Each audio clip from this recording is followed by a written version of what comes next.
பயப்படாதே, பாரில் இப்போதே திகையாதே, கலங்காதே, திகையாதே, கலங்காதே. பரலோக பிதாவே, இந்த மாதத்திற்கான வாக்குத்தத்த வார்த்தை தியானிக்கும் பொழுது எங்களோடு கர்த்தர்தாமே பேசி உடைய தெய்வீக நாமத்தை மகிமைப்படுத்தும். மேலும் கர்த்தாவே, இதை யூடியூப் வாயிலாக கேட்கிற ஒவ்வொரு பிள்ளைகளையும் இரத்த கோட்டைக்குள் மறைத்து பலப்படுத்தும்படிக்கு நாங்கள் ஜெபிக்கிறோம். பொறுப்பேற்றுக் கொள்ளும். ஒவ்வொரு பிள்ளைகளோடு கர்த்தருடைய கிருபை கூட இருந்து நடத்தட்டும். விசேஷமாய் கர்த்தருடைய நாமத்தில் ஆண்டவரே, பிள்ளைகளை வாழ்த்தி நான் ஜெபிக்கிறேன். அவர்கள் என்னென்ன கேள்விகளோடு அமர்ந்திருக்கிறார்கள் என்பது கர்த்தருக்கு மட்டும்தான் தெரியும். அப்பா, நீர் ஆண்டவரே இருதயத்தை பார்க்கிறபடியினாலே அவரவர் தேவைகளுக்கு ஏற்ப கர்த்தர் பேசி உம்முடைய தெய்வீக நாமத்தை மகிமைப்படுத்தும். உம்முடைய கரத்தில் ஒப்புக் கொடுத்து ஜெபிக்கிறோம், இயேசு கிறிஸ்துவின் நாமத்தில் பிதாவே, ஆமென். அருமையான பிள்ளைகளே, ஆண்டவராக இயேசு கிறிஸ்துவின் அன்பின் நாமத்தினாலே இந்த ஜூலை மாதத்திற்கான வாழ்த்துக்களை நான் தெரிவித்துக் கொள்கிறேன். தேவன் தாமே உங்கள் அதிகமாய் ஆசீர்வதிப்பாராக. ஆகாய் தீர்க்கதரிசியின் புஸ்தகம் 2ஆம் அதிகாரம் 4ஆம் வசனத்தை வாசிக்கிறேன். ஆகாய் 2ஆம் அதிகாரம் 4ஆம் வசனம். ஆனாலும் செருபாபேலே, நீ திடன் கொள் என்று கர்த்தர் சொல்லுகிறார். தேவன் நம்மை திடப்படுத்துகிறார். பயப்பட வேண்டாம், கலங்க வேண்டாம் என்று தைரியப்படுத்துகிறவராய் காணப்படுகின்றார். உலகத்தில் உங்களுக்கு உபத்திரம் உண்டு என்று சொன்னவர் அடுத்து சொல்லுகிறார், ஆனாலும் நீங்கள் திடன் கொள்ளுங்கள் என்றுதான் சொல்லி இருக்கின்றார். ஆகாய் 2ஆம் அதிகாரத்திலே 3 வார்த்தைகள் இப்படி சொல்லப்படுகின்றன. செருபாபேலுக்கு திடன்கொள் என்று சொல்லுகிற ஆண்டவர் யோசுவா என்கிற பிரதான ஆசாரியனுக்கு திடன்கொள் என்று சொல்லுகிறார். சபை மக்களை, இஸ்ரவேல் ஜனங்களை நோக்கி திடன் கொள்ளும்படி கர்த்தர் சொல்லுகின்றார். இன்றைக்கு நாம் செருபாபேலே திடன்கொள் என்கிற வார்த்தையை வாக்கு தத்தமாக எடுத்து நாம் தியானிக்க இருக்கின்றோம். இந்த மாதத்திற்கான வாக்கு தத்த வார்த்தை செருபாபேலே, நீ திடன்கொள் என்று சொல்லுகிறார். அது அப்படி மட்டுமே ஆரம்பிக்கவில்லை, ஆனாலும் என்று துவங்குகிறது. ஆனாலும் செருபாபேலே, நீ திடன்கொள். எனக்கு அன்பான பிள்ளைகளை கவனித்துக் கொள்ளுங்கள். திடமாய்த்தான் இருக்க விரும்புகிறோம், ஆனால் என்று நாம் சில காரியங்களை சொல்லுகிறோம் அல்லவா, அவைகளை குறித்து கர்த்தர் சொல்லுகிறார், நீ திடன்கொள், ஆனாலும் நீ திடன்கொள் என்று சொல்லுகின்றார்.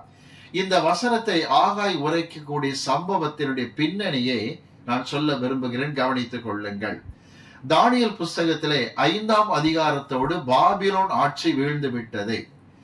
அதாவது பெல்ஷாசார் ராஜாவோடு பாபிலோன் அரசாங்கம் கவிழ்ந்தது.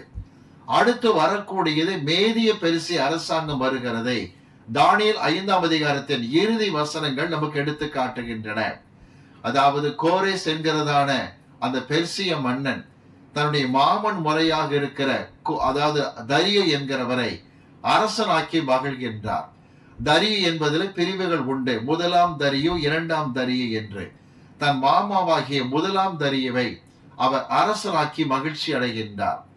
தரியு ராஜாவினுடைய ஆட்சி காலத்தினுடைய மேன்மையை குறித்து தானியேல் 6ஆம் அதிகாரத்தில் நாம் படிக்க முடியும். தானியேல் உயர்த்தப்பட்டார். சிங்கக்கவியிலே போடப்பட்ட தானியேலை அவர் ஆராதிக்கிற தேவன் தப்புவிக்க வல்லவர் என்று தன்னுடைய நம்பிக்கையை ராஜா வெளிப்படுத்துகிறதை பார்க்கிறோம். இதற்கு முந்தின ஆட்சியிலே நேபுகாத்நேச்சர் கவர்மெண்ட் நடக்கும் பொழுது நாங்கள் ஆராதிக்கிற தேவன் தப்புவிக்க வல்லவராய் இருக்கிறார் என்று தானியேலின் நண்பர்கள் சொல்ல வேண்டியதாக இருந்தது. ஆனால் தானியேல் 6ஆம் அதிகாரத்திலே ராஜாவாகிய தரியு அந்த நம்பிக்கை வெளிப்படுத்துகிற அளவுக்கு கர்த்தர் கிரியை செய்கிறதை நாம் பார்க்கின்றோம். மேலும் தரியு ராஜாவுக்கு பிறகு நடந்தது என்ன? அந்த தரியு ராஜாவுடைய ஆட்சிக்கு பிறகு மருமகன் கோரேஸ் ஆட்சிக்கு வருகின்றார். கோரேஸ் ஆட்சிக்கு வந்ததுமே எருசலேம் பட்டணத்தை கட்டுவதற்கும் தேவாலயத்தை கட்டுவதற்கும் தேவன் எனக்கு உத்தரவு கொடுத்தார் என்று எஸ்ரா 1ஆம் அதிகாரத்தில் முதல் 3 வசனத்தில் வாசிக்கிற விதமாய் தேவாலயத்தை கட்ட, எருசலேமை கட்ட கட்டளையிட்டு நல்ல உதவியை செய்து கொண்டு வந்தார் இந்த கோரேஸ் என்பவர். 9 ஆண்டுகள் தான் அவர் ஆட்சி நீடித்தது. 9 ஆண்டுகளுக்கு பிறகு அவர் மரணம் அடைந்ததும் அவருடைய குமாரனாகிய கேம்பிசஸ் என்பவன் ஆட்சிக்கு வந்தான். கேம்பிசஸ் ஆட்சியில் கூட பிரச்சனை இல்லை. ஆனால் அவன் 7 வருடங்கள் தான் ஆட்சி செய்தான். அதுக்கு பிறகு ஹிஸ்டாப்பஸ் என்கிற ஒரு மன்னன் வருகின்றான். இவனுக்கு சரித்திரத்திலே முதலாம் அர்த்தசஷ்டா என்றும் கொடுக்கப்படுகிறது. ஹிஸ்டாப்பஸ் என்கிற அர்த்தசஷ்ட ஆட்சிக்கு வந்ததும் நடந்தது என்ன? தேவனுக்கு பிரியமில்லாதவனாய் காணப்பட்டபடியினால், தேவனை எதிர்க்கிறவனாய் காணப்பட்டபடியினால், அவன் நாட்களிலே எதிரிகள் பல பயங்கரமாக ரிப்போர்ட் எழுதி இந்த தேவாலயத்தை கட்டாதபடிக்கு, எருசலேமை கட்டாதபடிக்கு பொய் பிராதுவை எழுதுகிற காரியத்தை செய்கிறார்கள். உடனடியாக நடந்த காரியம் என்ன தெரியுமா? உடனே அந்த ராஜா ஆலயத்தின் பணியை நிறுத்தி, யாருமே பணி செய்யக்கூடாது என்று அவர்கள் கைகளை தளர்ச்சி அடையும்படிக்கு பேசி எல்லா வேலையும் நிறுத்தி போடும்படிக்கு சொல்லுகின்றான். நீங்கள் இந்த காரியத்தை எஸ்ரா 4:21 வாசிக்க முடியும். 4:21 வாசிக்க நாம் கேட்போம். எஸ்ராவின் புஸ்தகம் 4ஆம் அதிகாரம் 21ஆம் வசனத்தை நாம் வாசிக்க கேட்போம். எஸ்ரா 4:21. இப்பொழுதும் நம்மிடத்திலிருந்து மறு உத்தரவு பிறக்கும் வரையும் அந்த மனிதர் அந்த பட்டணத்தை கட்டாமல் நிறுத்திவிடும்படி கட்டளையிடுங்கள். ராஜாவுடைய உத்தரவு எதையுமே செய்யக்கூடாது என்பதாகும். இந்த நாட்களில் தான் ஒரு கலக்கம் ஏற்பட்டது. ஐயோ, எப்படி இந்த வேலையை முடிக்க போகிறோம் என்கிற கலக்கம் ஏற்பட்டது. அந்த கலக்கத்தின் நேரத்தில் தான் ஆகாயும் சகரியாவும் ஏக காலத்தில் அவர்கள் ஊழியம் செய்யும் போது செருபாபேலை திடப்படுத்துகிற காட்சியை பார்க்கிறீர்கள். ஆகாய் 2ஆம் அதிகாரம் பாருங்கள், 4ஆம் வசனத்தை நாம் வாசிக்க கேட்டோம். ஆனாலும் செருபாபேலே நீ திடன்கொள். ஆண்டவர் செருபாபேலை பிரதானமாக முதலாவது திடப்படுத்துகிறதை பார்க்கிறோம். ஏன் ஆண்டவர் ஆசாரியனை 2ஆவதாக வைக்கிறார், ஜனங்களை 3ஆமாக வைக்கிறார் என்றால், செருபாபேல் அந்த நாட்களிலே கவர்னராகவே காணப்பட்டார். அதாவது யூத மக்கள் மீது ஒரு சமுதாய தலைவராகவே காணப்பட்டார். அவருக்குத்தான் பாபிலோன் நாட்டிலே சூசான் அரண்மனையில் இருந்து உதவி பொருட்கள் வந்து கொண்டே இருந்தன. இப்படி செருபாபேல் கவனிக்க வேண்டிய பணி, திட்டங்கள் வைத்திருக்கிற ப்ராஜெக்ட் என்று சொல்வார்களே, ஆலயத்தை கட்ட, அலங்கத்தை கட்ட திட்டங்களை வைத்திருந்தார். திட்டங்கள் படி நடந்து கொண்டிருக்கிற நேரத்தில் தான் தடை உத்தரவு வந்து விட்டது. ஏறத்தாழ 16 வருஷங்கள் இந்த வேலையானது தடைப்பட்டு காணப்பட்டது. ஒருவேளை எஸ்ரா என்கிற வேதப்பாரகன் அந்த நாட்களிலே 1-2 நாளாகமங்களை எழுதினார், 119ஆம் சங்கீதத்தை எழுதினார் என்றெல்லாம் சரித்திரத்தில் ஆய்வுகள் செய்யப்பட்டு நிரூபிக்கப்பட்டு விட்டாலும், மறுபக்கம் செருபாபேல் தளர்ச்சி அடைந்தவராகவே காணப்பட்டார். கர்த்தர் சொல்லுகிறார் ஆகாயை கொண்டு, ஆனாலும் செருபாபேலே நீ திடன்கொள் என்று சொல்லுகிறார். இந்த மாதத்தினுடைய 1ஆம் தேதியில இந்த காலை நேரத்திலே ஆனாலும் என்று கர்த்தர் சொல்லுகிறாரே, எவைகளை குறித்து கர்த்தர் திடப்படுத்துகிறார் என்று பார்க்க இருக்கின்றோம்.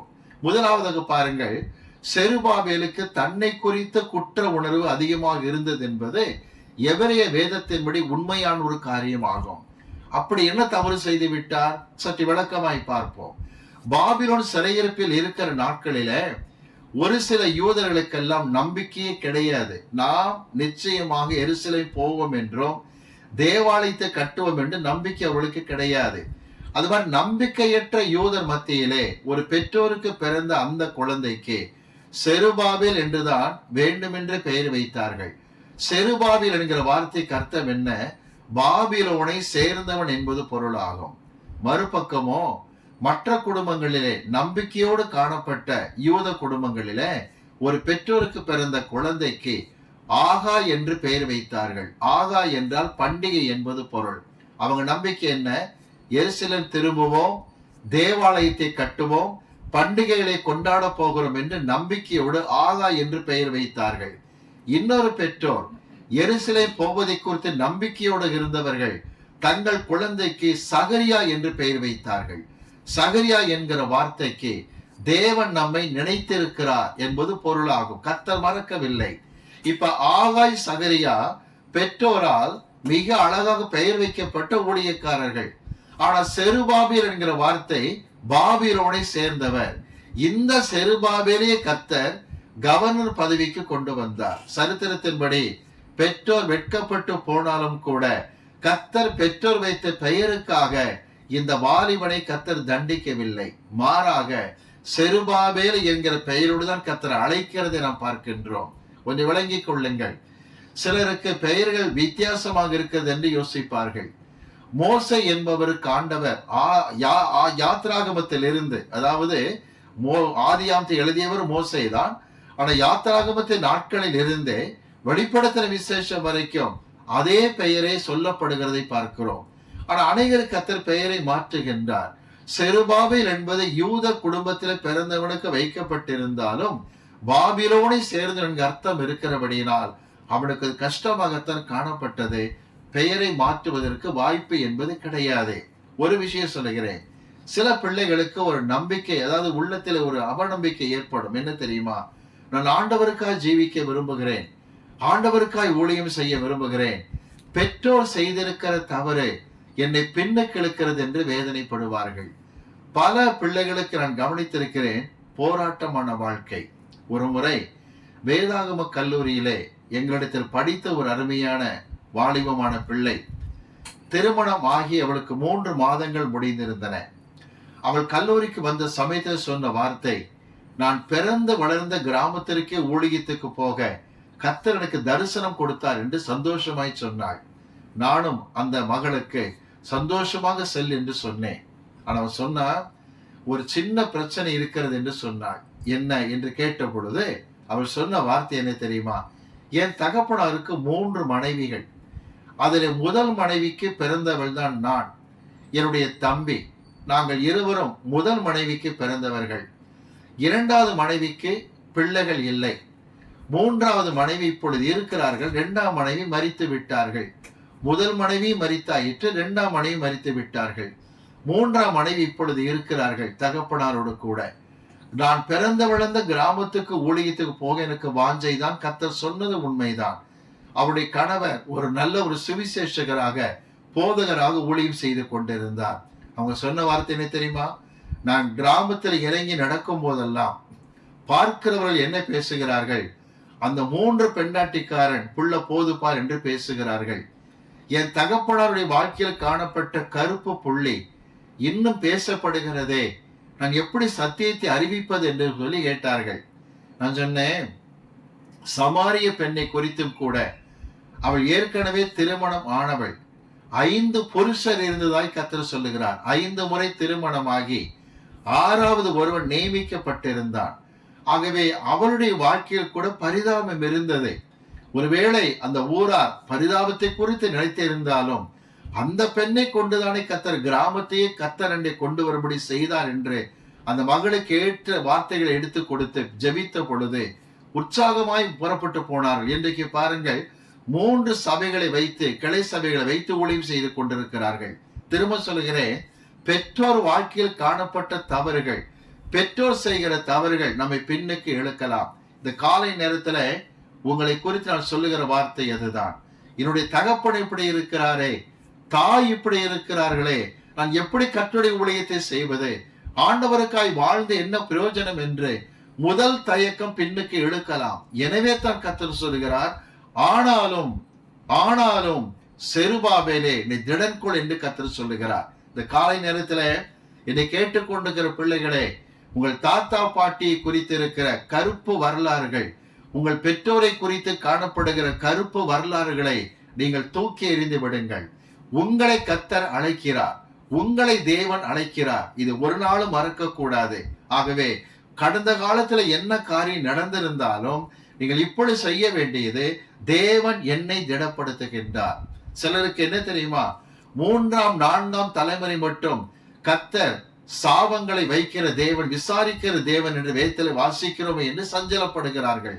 ஒன்றை விளங்கிக் கொள்ளுங்கள், நீங்கள் கர்த்தருக்கு ஒப்பு கொடுத்து ஆண்டவருக்கென்று சாட்சியாக வந்து விட்டால், வேதம் சொல்லுகிறது, உங்களிலிருந்து ஆண்டவர் 1000 தலைமுறைக்கும் இரக்கம் செய்கிறவராக இருக்கிறார். முன்னோர் சாபம், பெற்றோர் பாவம் உங்களை தொடவே தொடாது.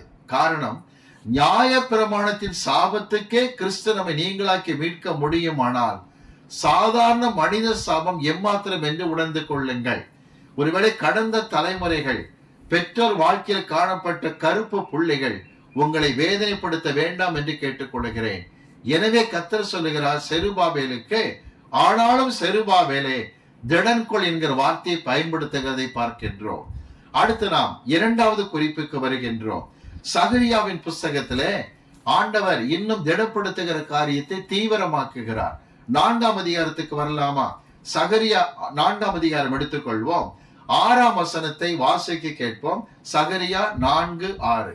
அப்பொழுது அவர் செருபாபேலுக்கு சொல்லப்படுகிற கர்த்தருடைய வார்த்தை என்னவென்றால், பலத்தினாலும் அல்ல பராக்கிரமத்தினாலும் அல்ல, என்னுடைய ஆவியினாலே ஆகும் என்று சேனைகளின் கர்த்தர் சொல்லுகிறார். இரண்டாவது முக்கியமான பிரச்சனை என்ன தெரியுமா? செருபாபேலுக்கு அவர் வேலையை செய்ய ஆரம்பித்தாலும் சம்பந்தமில்லாத மனிதர்கள் எல்லாம் பரிகசிக்க ஆரம்பிக்கிறார்கள். இதை கேட்டுக்கொண்டிருக்கிற வாலிபனே, வாலிப மகளே, அருமையான சகோதரன் சகோதரி, கவனித்துக் கொள்ளுங்கள். கடந்த காலத்தில் காணப்பட்ட கருப்பு வரலாறுகள் உங்களை வேலைவேறப்படுத்த வேண்டாம் என்று பார்த்தோம். இரண்டாவதாக காணப்படுகிற காரியம் சம்பந்தம் இல்லாத மக்கள் செய்கிற பரிகாசமாகும். அவர்களுக்கும் இதற்கு சம்பந்தமே கிடையாது. அதை பரிகாசம் பண்ணுவார்கள், வேதனைப்படுத்தி பேசுவார்கள். குடும்பத்திலே அவர்களுக்கு உரிமை இல்லாவிட்டாலும் வீணாக தலையீட்டை காட்ட ஆரம்பிப்பார்கள். இதைத்தான் எபிரேய வேதத்திலே வலியுறுத்தி சொல்லுகிறார்கள். எபிரேய ரபிகள் அப்படித்தான் போதித்தார்கள். செருபாபேல் மனிதனுடைய பரிகாசத்துக்கு எதிராக, மனிதனுடைய முறைத்து பார்க்கிற சுபாவத்துக்கு எதிராக பராக்கிரமத்தை காட்ட வேண்டிய அவசியமே கிடையாது. ஏனென்றால் மோசே தன் பராக்கிரமத்தை அவசரமாக காட்டியபடியினால், எகிப்தியனை வெட்டி கொன்றபடியினால் நாட்டை விட்டு ஓட வேண்டியதாயிற்று. இந்த காலையில கர்த்தர் சொல்லுகிற வார்த்தை என்ன தெரியுமா? பராக்கிரமத்தின்படி செயல்பட வேண்டாம். கண்ணீரோடு முழங்கால் படிட்டு ஜெபிக்கும் பொழுது கர்த்தருடைய ஆவியினால் எல்லாம் நடக்கும் என்று கர்த்தர் சொல்லுகின்றார். ஆண்டவர் இரண்டாவதாக உங்களை திடப்படுத்துகிற காரியம் என்ன தெரியுமா? மற்றவருடைய எரிச்சல், போட்டி, பொறாமை, வன்கண், சம்பந்தமில்லாத பரியாசங்கள், எதிர்ப்புகளை கொடுத்து கலங்க வேண்டிய அவசியமே இல்லை. உங்களுக்கு தேவன் என்ன அழைப்பு கொடுத்தாரோ அதில் கரெக்டாக இருங்க. நிச்சயமாய் கர்த்தர் தம்முடைய ஆவியினாலே காரியத்தை வாய்க்க பண்ணுகிற தேவனாக இருக்கிறார் என்பதை நீங்கள் மறக்க கூடாது என்று கேட்டுக்கொள்ளுகின்றேன். நல்லது பிரியமானவர்களே, மூன்றாவது குறிப்புக்கு நாம் வருகின்றோம். சகரியா 4ஆம் அதிகாரம் எடுத்துக்கொள்வோம். சகரியா 4ஆம் அதிகாரம் வாசிப்போம். 7ஆம் வசனத்தை நாம் வாசிக்க கேட்போம். வசனம் 7. பெரிய பர்வதமே நீ எம்மாத்திரம். பெரிய பர்வதமே நீ எம்மாத்திரம் என்கிற அடுத்த வார்த்தை ஆரம்பிக்கும் பொழுது எப்படி முடிகிறது தெரியுமா? செருபாபேலுக்காகவே சொல்லப்பட்ட வார்த்தை. பெரிய பர்வதமே நீ எம்மாத்திரம், செருபாபேலுக்கு முன்பாக, செருபாபேல் என்கிற என்னுடைய தாசனுக்கு முன்பதாக நீ சமபூமி ஆவாய். எபிரேய மொழியிலே எப்படி இருக்கிறது என்று அர்த்தப்படுத்துகிறேன், தயவு செய்து கவனியுங்கள். பெரிய பர்வதம் என்று அழைக்கப்பட்டது யார் தெரியுமா? ஹிஸ்டாபஸ் என்கிற ராஜா. ஏற்கனவே சொன்னேன், கோரேசின் மகன் கேம்பிசஸ் ஆட்சி செய்த பிறகு ஹிஸ்டாபஸ் ஆட்சிக்கு வந்தான். ராஜகம் பிடித்தவனாய் காணப்பட்டான். அதிகார துஷ்பிரயோகத்தை செய்ய ஆரம்பித்தான். அவன் வைத்ததுதான் சட்டம் என்று நடந்து கொண்டான். இந்த முதலாம் அர்த்தசிருஷ்டா எனப்படுகிற ஹிஸ்டாபஸ் என்கிற மன்னன். ஆகவே தான் பொய்யான பிராதுக்களை ஏற்றுக்கொண்டு ஆலய வேலையை நிறுத்து என்று கட்டளையிடுகின்றான். இந்த மன்னனுக்கு எதிராகத்தான் கர்த்தர் சொல்லுகிறார், பெரிய பர்வதம். மீனிங் என்ன தெரியுமா? அசைக்க முடியாத சத்துரு. கொஞ்சம் கவனிங்க. உங்க சொந்த குடும்பத்துல, உங்களுக்கு அறிமுகமான வட்டாரங்கள்ல, வேலை செய்கிற ஸ்தலங்கள்ல சிலருக்கு அந்த பேர் இருக்கும். அவனை யாருங்க டச் பண்ண முடியும், யார் அசைக்க முடியும் என்று பேசுவார்கள். இவர்களை குறித்து எது சொல்லுகிறது? பெரிய பர்வதமே நீ எம்மாத்திரம் என்கிற வார்த்தை எபிரேய மொழியிலே உனக்கு யார் உரிமையை கொடுத்தது என்று கர்த்தர் கேட்பதாக இருக்கிறது. பெரிய பர்வதமே நீ யார்? Who are you? நீ யார் என்று கர்த்தர் கேட்கின்றார். இதுதான் எபிரேய மொழியில் காணப்படுகிற ஒரு அருமையான சத்தியம் என்ன தெரியுமா? பெரிய பர்வதமாக ஜனங்கள் சொல்லிக் கொள்ளலாம். கர்த்தராகி அவர் கேட்கிறார், Who are you? நீ யார் என்று கர்த்தர் கேட்கிறதாகத்தான் எபிரேய மொழியில் சொல்லப்படுகிற வார்த்தை. நீ செருபாவில் முன்பதாக சமபூமியாக மாறுவார். தெரியுமா? உன் பெருமை, கர்வம், அகங்காரம் தரைமட்டமாக்கப்படும் என்பது பொருளாகும். நடந்ததா? 16 வருஷங்கள் இந்த ஹிஸ்டாபஸ் கூத்தடித்துக் கொண்டிருந்தான், அராஜகம் பண்ணி கொண்டிருந்தான். இன்னைக்கு கூட சொல்லுகிறேன், உங்கள் குடும்பங்களிலே சில பேர் தேவையில்லாமல் தலையிடுவதை பார்க்கலாம். ஊழியத்திலே தேவையில்லாமல் தலையிடுவதை பார்க்கலாம். திருச்சபை காரியத்திலே வீணாக பிரச்சனை உண்டு பண்ணுகிற மக்களை பார்த்து கர்த்தர் சொல்லுகிறார், Who are you? நீ யார் என்று கர்த்தர் கேட்கின்றார். ஒன்று மட்டும் புரிந்து கொள்ளுங்கள், கர்த்தருடைய வல்லமை செருபாபேல் கொடுக்கப்பட்டிருக்கிறபடியினால், கர்த்தருடைய அதிகாரம் செருபாபேலுக்கு இருக்கிறபடியினால் இப்படிப்பட்ட மேட்டிமைகள், கர்வங்கள் நிச்சயமாக தரைமட்டமாகும். 16 வருஷங்கள் அட்டகாசம் பண்ணி கொண்டுதான் கிறிஸ்டாபஸ் அந்நாட்களிலே எஸ்ரா அநேக புஸ்தகங்கள் எழுதினார். நல்லது, ஜனங்களும் பாரத்தோடு ஜெபித்தார்கள். நடந்தது என்ன தெரியுமா? கிறிஸ்டாபஸுடைய ஆட்சி முடிவுக்கு வரும்போது கலவரம் உண்டாகி, தேசத்திலே கலவரம் உண்டாகி, அவனுக்கு பிரச்சனை மேல் பிரச்சனை ஏற்பட்ட சமயமாய் காணப்பட்ட பொழுது நடந்தது என்ன தெரியுமா? அடுத்து 2ஆம் தரியு ஆட்சிக்கு வந்தார். டேரியஸ் தி செகண்ட் என்று ஆங்கிலத்தில் சொல்லுகிறார்கள். இந்த டேரியஸ் தி செகண்ட் வந்த சமயத்தில் 2ஆம் தரியு ஆட்சிக்கு வந்த பொழுது பதவி ஏற்றதுமே இவர் செய்த முதல் காரியம் என்ன தெரியுமா? இந்த கிறிஸ்டாபஸை சிறையில் அடைத்து சீக்கிரமாகவே தூக்கு மேடைக்கு அனுப்பினார். திரும்ப சொல்லுகிறேன், இந்த கிறிஸ்டாபஸ் தூக்கிலிடப்பட்டு கொலை செய்யப்பட்டான் என்று சரித்திரம் சொல்லுகிறது. ஆடுகிற ஆட்டமெல்லாம் ஆடினான். கர்த்தர் 2ஆம் தரியவை கொண்டு வந்தார். கிறிஸ்டாபஸ் தூக்கு மேடைக்கு போனான். இன்னொரு ஆச்சரியம் என்ன தெரியுமா? அடுத்த 10 ஆண்டுகளில், அடுத்த 10 வருஷத்திலே ஆமான் தூக்கு மேடைக்கு போனான். திரும்ப சொல்லுகிறேன், எஸ்தரை சரித்திரத்தை நாட்களோடு இணைந்த அந்த காரியங்கள் இதெல்லாம் உண்டு. அது அடுத்த 10 வருஷத்தில் ஆமான் தூக்கு மேடைக்கு போனான். அவனை குறித்து எல்லாரும் பெரிய ஒரு அதிகாரி நினைச்சுக்கிட்டு இருந்தாங்க. ஆனா அகாஸ்வேரு ராஜாவே என்ன செய்து விட்டான்? அவனை தூக்கு மேடைக்கு அனுப்புகிற காரியத்தை பார்க்கிறோம். என்றைக்குமே பெரிய பர்வதமாய் சொல்லப்படுகிறவர்கள், இவங்களை யார் அசைக்க முடியும் என்று கருதப்படுகிறவர்களை கர்த்தர் அசைக்க முடியும் என்று தெளிவாக அறிந்து கொள்ளுங்கள். காரணம் என்ன தெரியுமா? சகரியா 4ஆம் அதிகாரம் எடுத்துக் கொள்ளுங்கள். 9ஆம் வசனத்தை வாசிக்க நாம் கேட்போம். சகரியா 4:9. செருபாபேலின் கைகள் இந்த ஆலயத்திற்கு அஸ்திபாரம் போட்டது, அவன் கைகளே இதை முடித்து தீர்க்கும். தேவன் உங்களுக்கு என்று பணியை கொடுப்பார், ஆனால் உங்களை கொண்டே முடிப்பார். திரும்ப சொல்லுகிறேன், உங்களை கொண்டு கர்த்தர் ப்ராஜெக்டை துவங்குவாரானால் உங்களை கொண்டே கர்த்தர் முடிப்பார், சந்தேகமே கிடையாது. நீதான் அஸ்திவாரம் போட்டாய், நீதான் முடிப்பாய் என்று கர்த்தர் தெளிவாக சொல்லுகிறார். தேவனுடைய வல்லமையுள்ள அந்த வார்த்தைகளுக்கு முன்பதாக எதுவுமே நிற்க முடியாது என்று தெளிவாக அறிந்து கொள்ளுங்கள். பாருங்கள், சகரியா 4:9 சொல்லுகிறது, அங்கு மூளைக்கல்லை, தலைக்கல்லை அவன் கொண்டு வருவான் என்று கர்த்தர் காட்டுகின்றார். வாசிக்கலாம். இந்த சமயத்தில் பாடப்பட்ட வாசல் நிலைக்கால் வைக்கிற சமயத்தில், மூளைக்கல் கொண்டு வரப்பட்ட சமயத்தில் பாடப்பட்ட சங்கீதம் தான் 118ஆம் சங்கீதமாகும். சங்கீதம் 118 22ஆம் வசனத்தை வாசிக்க நாம் கேட்போம். சங்கீதம் 118 22ஆம் வசனம். வீடு கட்டுகிறவர்கள் ஆகாதென்று தள்ளின கல்லே மூளைக்கு தலைக்கல்லாயிற்று. மிகுந்த ஆர்ப்பரிப்போடு கம்பீரத்தோடு சங்கீதத்தை பாடி இந்த காரியத்தை செருபாபேல் செய்ய வேண்டியதாக இருந்தது. கர்த்தர் செருபாபேலை ஆசீர்வதித்தார். அவன் தலைக்கல்லை கொண்டு வருவான் என்று வேதத்திலே வாசிக்கின்றோம். இன்றைக்கு ஒரு காரியம் புரிந்து கொள்ளுங்கள். நீங்கள் செய்கிற எந்த ஒரு பணிக்கும், திருச்சபை சம்பந்தப்பட்ட எந்த ஒரு பணிக்கும் மூளைக்கல் என்கிற தலைக்கல்லை கொண்டு வர வேண்டியதில்லை, அவரே இருக்கின்றார். வாசிக்கலாமா? எபேசியருக்கு எழுதப்பட்ட நிருபம் 2ஆம் அதிகாரம் எடுத்துக் கொள்ளுங்களேன்.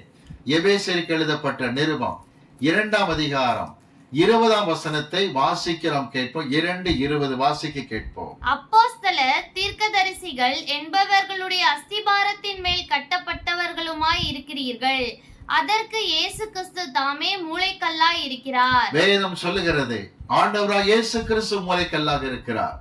செருபாபேல் மூளைக்கல்லை கொண்டு வந்தார், அவர் அஸ்திவாரம் போட்டார், அவரை கட்டி முடித்தார். கர்த்தர் சொல்லுகிறார், திடன்கொள் செருபாபேல். பெரிய பர்வதத்தை பார்த்து கேட்கிறார், நீ யார் என்று கர்த்தர் கேட்கின்றார். வெற்றிகரமாக செருபாபேலை கொண்டு கர்த்தர் முடிக்கிற காட்சியை பார்க்கிறோம். கிறிஸ்டாபஸுடைய எல்லா விதமான அமர்க்களங்களும் தூக்கு மேடையில முடிவுக்கு வந்ததை மறக்க கூடாது. அடுத்து இறுதியாக ஒரு குறிப்புக்கு வருகின்றேன். சகரியாவின் புஸ்தகம் 4ஆம் அதிகாரத்துக்கு வாருங்கள். செருபாபேலை கர்த்தர் திடப்படுத்துகிற அடுத்த காரியம் என்ன? 4ஆம் அதிகாரம் எடுத்துக் கொள்ளலாமா? 10ஆம் வசனத்தை வாசிப்போம். 4:10. அற்பமான ஆரம்பத்தின் நாளை யார் அசட்டை பண்ணலாம்? பூமி எங்கும் சுற்றி பார்க்கிறவைகளாகிய கர்த்தருடைய 7 கண்களும். 7 கண்கள் என்கிற வார்த்தைக்கு கர்த்தருடைய பார்வை பூரணமானது என்பது பொருளாகும். அதில் எந்த ஒரு பழுதும் இல்லை. பூரணமாய் கர்த்தர் பார்க்கிறவராக இருக்கின்றார். தொடர்ந்து வாசிங்க. செருபாபேலின் கையில் இருக்கிற தூக்கு நூலை சந்தோஷமாய் பார்க்கிறது என்றார். செருபாபேல், திடன்கொள், உனக்கு கர்த்தர் கொடுத்த ப்ராஜெக்டை அவர் சந்தோஷமாக பார்க்கிறார். எத்தனை பேர் எரிச்சலாக பார்த்தால் உனக்கு என்ன? எத்தனை பேர் பல்லை கடித்தால் உனக்கு என்ன? உனக்கு கொடுக்கப்பட்டிருக்கிற வேலை கர்த்தர் சந்தோஷமாக பார்க்கிறார் என்பதை தெளிவாக அறிந்து கொள் என்று கர்த்தர் சொல்லுகின்றார். கவனியுங்கள், நமக்கென்று கொடுக்கப்பட்ட பொறுப்புகள், நமக்கென்று கொடுக்கப்பட்ட வேலை, திருச்சபைக்கு நீங்கள் உழைக்கிற உழைப்பு எல்லாம் கர்த்தர் சந்தோஷமாய் பார்க்கிறார். அடுத்தவர்களுக்கு எரிச்சலாகத்தான் இருக்கும். சில சமயத்துல ஆலயத்திலே இருக்கிற சபை மெய்ப்பனுக்கு, ஆலயத்தில் ஊழியம் செய்கிற போதகருக்கு, உதவி செய்கிற மக்களை கண்டாலே சிலருக்கு பிடிக்கவே பிடிக்காது. இவங்கெல்லாம் எதுக்கு பாஸ்டர் கூடயே இருக்கிறாங்க, இவங்கெல்லாம் எதுக்கு ஊழியத்துல கூடவே இருக்கிறாங்க என்று எரிச்சல் அடைய ஆரம்பிப்பார்கள். கர்த்தர் சொல்லுகிறார், நீ எம்மாத்திரம் என்று கேட்ட ஆண்டவர் சொல்லுகிறார், செருபாபேல், உனக்கு கொடுக்கப்பட்ட பணி, உனக்கு கொடுக்கப்பட்ட வேலை யார் கையில் தூக்கு நூல் வைத்திருப்பார்கள்? ஆங்கிலத்திலே பிளம் லைன் என்று சொல்வார்களே, தூக்கு நூல் கட்டடம் கட்டுகிறவர்கள் வைத்திருப்பார்கள். ப்ராஜெக்ட், அந்த திட்டத்தை கர்த்தர் கொடுத்திருக்கிறபடியினால், ஆலயத்தை கட்டுதல், எருசலேமை கட்டுகிற திட்டத்தை கொடுத்திருக்கிறபடியினால் உன் கையில் இருக்கிற தூக்கு நூலை கர்த்தர் சந்தோஷமாய் பார்க்கிறார். இதை கேட்டுக்கொண்டிருக்கிற வாலிப தம்பி, வாலிப மகளே, சகோதரனை, சகோதரி, கவனித்துக்கொள். உனக்கென்று கர்த்தர் கொடுத்திருக்கிற எந்த ஒரு வேலையையும் சந்தோஷமாய் பார்க்கின்றார். அடுத்தவர் எரிச்சல் படுவதை குறித்து கலங்க வேண்டிய அவசியம் இல்லை. ஆண்டு சொல்கிறார், நான் சந்தோஷமாய் பார்க்கிறேன். அடுத்தவர் எரிச்சலாய் பார்த்தால் உனக்கு என்ன என்று கர்த்தர் கேட்டு திடப்படுத்துகிற காரியத்தை பார்க்கிறோம். முடிவாக சொல்கிறேன், பெற்றோர் செய்த தவறு, முன்னோர் செய்த தவறு உங்களை கலங்க பண்ண வேண்டாம். திடன் கொள்ளுகிற பிள்ளைகளாக இருங்கள். இரண்டாவது, அனாவசியமாக பரிகசிக்கிற மக்களுக்கு எதிராக கர்த்தர் உங்களை திடப்படுத்துகிறவராக இருக்கின்றார். மூன்றாவது, பெரிய பர்வதமாக சிலர் கருதப்படலாம். இவங்களெல்லாம் யார் அசைக்க முடியும் என்று பேசிக் கொள்ளலாம். அசைக்கிறவர் கர்த்தர். சமபூமியாக மாற்றி தரைமட்டமாக்குற கர்த்தர் செய்வார் நிச்சயமாகவே. ஆகவே திடன்கொள் என்று கர்த்தர் சொல்லுகின்றார். இறுதியாக, உனக்கு கொடுக்கப்பட்டிருக்கிற பணியை கர்த்தர் சந்தோஷமாக பார்க்கிறபடியினால் நீ திடப்படுத்தப்பட்ட பிள்ளையாக இருந்து கர்த்தர் சொல்லுகிறார். கர்த்தருடைய சமூகத்தை தாழ்த்தி கொடுக்க போகிறோம். தேவன் தாமே இந்த வார்த்தையின்படியாக இன்றைக்கு செய்தி கேட்டுக்கொண்டிருந்த உங்களை, யூடியூப் வாயிலாக கேட்கிற பிள்ளைகளை கர்த்தர் திடப்படுத்துவாராக. அவர் சமூகத்தை நோக்கி நாம் பார்ப்போம். பரலோக பிதாவே, இந்த அருமையான வேலைக்காக நன்றி. ஆகாய் தீர்க்கதரிசி புஸ்தகத்திலே, ஆனாலும் செருபாபேலை திடன்கொள் என்று கர்த்தர் பேசினீரப்பா. இந்த வேளை நான் பாரத்தோடு ஜெபிக்கிறேன். எத்தனை பிள்ளைகள் கடந்த காலத்தில் தாத்தா பாட்டி செய்த தவறுகள், பெற்றோர் செய்த தவறுகளுக்காக வேதனைப்பட்டு, இப்படியெல்லாம் குடும்பத்தில் சந்தர்ப்பங்கள் இருக்கும் போதே வேலை செய்ய நான் எம்மாத்திரம் என்று கலங்காதபடிக்கு இந்த காலை நேரத்திலே கர்த்தருடைய வல்லமை இறங்கி அவர்களை பலப்படுத்தும்படிக்கு நாங்கள் ஜெபிக்கிறோம். பொறுப்பேற்றுக் கொள்ளும். சரீரத்தில் வேண்டிய பலனை தாரும். நன்மையால் பிள்ளைகளை பலப்படுத்தி பாதுகாத்துக் கொள்ளும். ஆசீர்வதிக்கும்படிக்கு நாங்கள் ஜெபிக்கிறோம். பொறுப்பேற்றுக் கொள்ளும். இப்பொழுதும் கர்த்தாவே, இவர்களுக்கு எதிராக எழும்புகிற கடந்த காலத்து எல்லா கருப்பு வரலாற்றுகளையும் இயேசு கிறிஸ்துவின் நாமத்தில் நிர்மூலமாக்குகிறோம். கர்த்தர் ஜெயத்தை கட்டளையிடுவீராக. தெய்வீக நாமத்தை மகிமைப்படுத்தும். பிள்ளைகளை தைரியப்படுத்தும். கிருபையின் கருத்திற்குள் மறைத்துக் கொள்ளும். பரிகசிக்கிற மக்களை குறித்து சோர்ந்து போக வேண்டாம். கர்த்தாவே, மூளைக்கல்லை கொண்டு வருவார் செருபாபேல், தலைக்கல்லை கொண்டு வருவார் என்று சொன்னீரே. நீரே எங்கள் ஊழியத்திலே, எங்கள் திட்டங்களிலே, எங்கள் பொருளாதாரத்திலே, எங்கள் ஆவிக்குரிய வாழ்க்கையிலே நீரே மூளைக்கல்லாக இருப்பதற்காக உமக்கு நன்றி அப்பா. நீர் எங்களை திடப்படுத்துகிறதற்காக ஸ்தோத்திரம். பரிகசிக்கிற மக்களை குறித்து சோர்ந்து போகாதபடிக்கு ஆசீர்வதிப்பீராக. தகப்பனே, இவர்களை கொண்டு எந்த வேலையை துவக்கினீரோ அது இவர்களை கொண்டே முடிக்க போகிறதற்காக ஸ்தோத்திரம். செருபாபேல் அஸ்திபாரம் போட்டார், அவர்தான் முடிப்பார் என்று கர்த்தர் சொல்லிவிட்டேன். கர்த்தர் சொல்லிவிட்டால் அவர் ஆலோசனைக்கு மாறாக எதுவும் கிடையாதப்பா. தாழ்த்தி கொடுத்து ஜெபிக்கிறோம். தகப்பனே, பெரிய பர்வதமாக யார் யாரை குறித்து கலங்குகிறார்களோ கண்ணோக்கி பாரும். அந்த பெரிய பர்வதங்களை தரைமட்டமாக்குகிறது கர்த்தர் கருத்தில் இருக்கிறபடியால் ஸ்தோத்திரம். அந்த குறிப்பிட்ட பெரிய பர்வதங்களை இந்த காலை நேரத்திலே இயேசு கிறிஸ்துவின் நாமத்தில் தரைமட்டமாக்கும்படிக்கு ஜெபிக்கிறோம். கர்த்தர் பொறுப்பேற்றுக் கொள்வீராக. தகப்பனே, எங்களுக்கு கொடுத்திருக்கிற வேலையை சந்தோஷமாய் கர்த்தர் பார்க்கிறேன். நிச்சயமாக நாங்களே முடிக்கும்படி உதவி செய்வீர். அதற்காக உமக்கு ஸ்தோத்திரம். இயேசுவின் நாமத்தில் பிதாவே, ஆமென்.